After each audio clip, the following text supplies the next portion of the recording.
So my relationship with femininity and masculinity has fluctuated a lot throughout my entire life. I think at this point I feel very equally both masculine and feminine.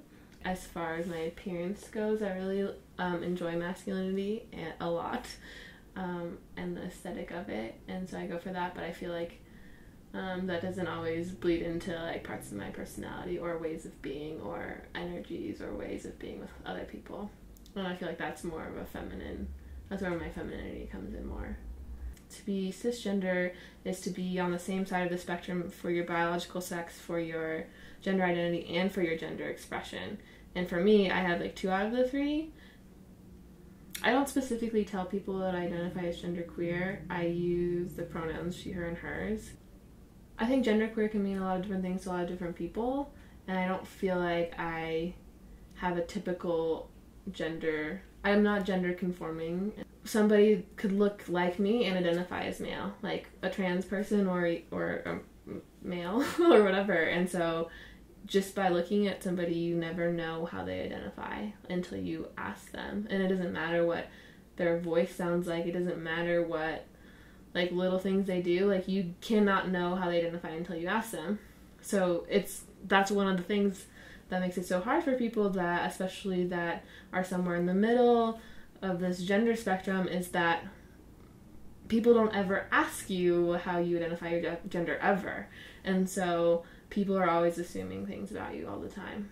And I think that anybody can generally say, like, how you feel about yourself and how you identify, you want other people to view you the same way. And obviously those are never going to fully match up, but to the extent that they can, like, that feels good.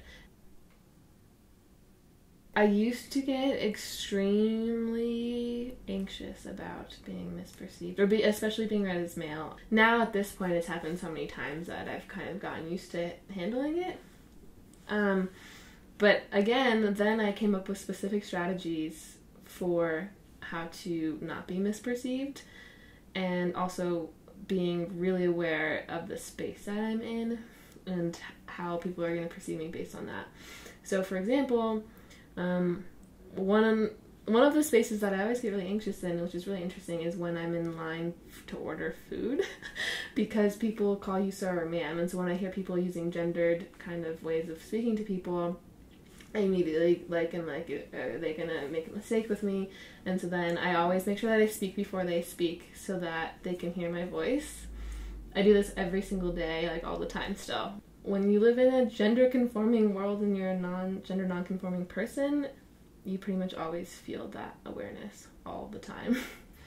A lot of people, and maybe this is just in my mind, but would look at me and look at me and look at me, and I would think, are they wondering about my gender all the time? And maybe they were, maybe they weren't, but I've found myself wondering about people's gender, and then I have to catch myself and say, why does it matter what gender they are? Like, seeing somebody that you just have no idea, but it's because that's the way that the world works and our mind works. But it feels very invasive to have people doing that to you because they're wondering what's underneath your clothing to categorize you into a box, and it feels weird.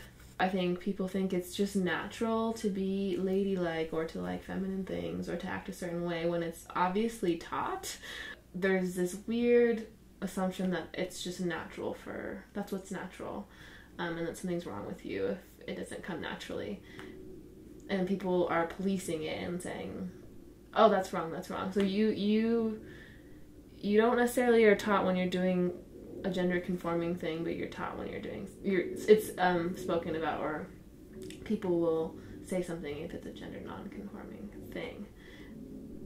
Our entire world, I mean, okay, bathrooms, men and women go into a store, boys' toys, girls' toys, go into a clothing store, men's section, women's section.